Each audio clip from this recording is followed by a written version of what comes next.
Hello everyone! The clip you're about to hear is from one of our exclusive Patreon episodes on a recent horror release, and just like all of our other episodes, it might include major spoilers for said horror release, so don't listen to it if you haven't already seen it. You've officially been warned.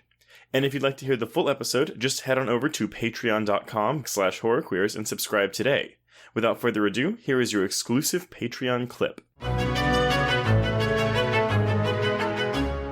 I will say, though, I think this film shares more DNA with other Blumhouse titles like Happy Death Day 1 and Happy Death Day 2U, more so than it does The Final Girls. And that's why when you say, like, the heart of this film, I do think there is heart in this film, but because Julie Bowen is basically a glorified cameo, and Olivia Holt, who I think is really good in this and has a lot of fun bitchy one-liners, I don't think they really spend enough time developing her relationship with Jamie. And this isn't even necessarily a knock for me because, like I said, I don't think this film is trying to be like The Final Girls, but it's very much comedy and gag related thing, like gag set pieces forward over that heart for me. Interesting. I definitely understand where you're coming from. I think there's a lot of upfront goodwill. Like the film is putting in a little bit of wear and tear on these characters early on so that when we do get into the past and we're introduced to Jamie's mother as a teenage girl, we already feel like they have that relationship. So maybe that's why I felt like the film had already done some of the heavy lifting. Well, and I guess, this is a case too where, like, I mean, again, versus Happy Death Day, the mom isn't already dead. Right. So I can totally get that. And yeah, honestly, y'all, we haven't even mentioned Kiernan Shipka. Kiernan Shipka is really good in this movie. She's owning this film. And it's not that I was surprised that she's able to pull out this performance because we've seen how versatile she is.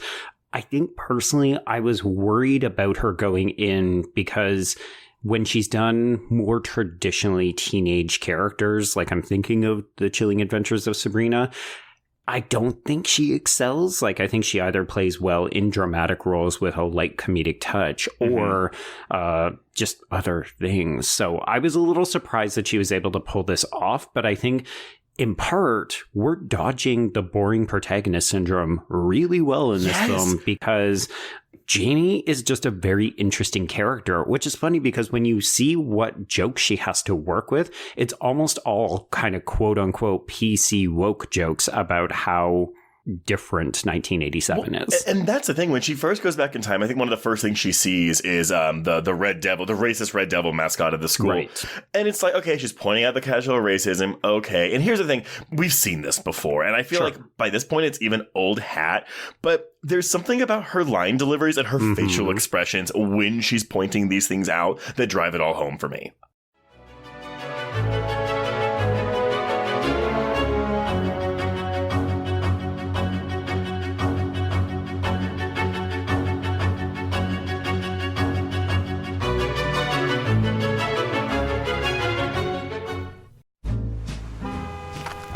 Atlas Avenue, a long stretch of road that encompasses everything the city of Kennett Heights has to offer. Neon lights, traffic, crime, the hustle and bustle of everyday life, and the craziest of characters.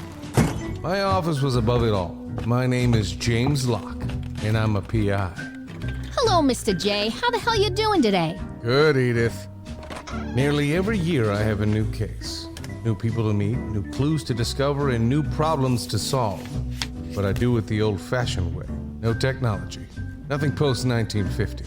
Hell, I don't even listen to podcasts, but you should. Atlas Avenue Beat is a spoof of the film noir genre with goofy characters, tons of wordplay, and non-stop raunchy humor. There's also 3 whole seasons out right now with more on the way. Just search for Atlas Avenue Beat wherever you listen to podcasts or visit us online at bloody.fm.